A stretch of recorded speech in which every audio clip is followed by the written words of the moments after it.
जय जगन्नाथ। आपण मैंने जानते कि जो आसूची आज्ञा अमावास्या कार्तिक मासर अमावास्या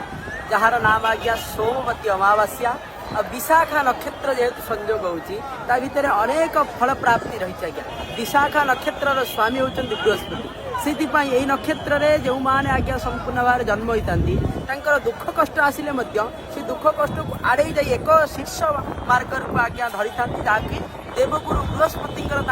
अनुकंपा प्राप्त होता है जहाँ सहित विशाखा नक्षत्र संयोग जेहेतु यही अमावास्या रही कार्तिक मासर अमावास्या जहाँकि आज्ञा ये संपूर्ण भाव में नवेम्बर 13 तारीख दिन रोचे जहाँकि स्वतंत्र भाव में सोमवार पड़ी यदि जेहेतु से अमावास्या सोमवार पड़ द्वारा तार नाम हूँ सोमवती अमावास्या यही अमावास्या जी कहुई पिपल वृक्ष जहाँ कहुई बट औसत जो कहुई से औसत वृक्ष को जी पूजा करें संपूर्ण भाव में शनि महादशा कटि जाए सहित शिव पार्वती से दिन जेहेतु उपासना रही शिव पार्वती जो उपासना करे निश्चित भाव में फल प्राप्ति होता है। आउ जो मैंने आज्ञा धन संपूर्ण भाव में निर्धनी माने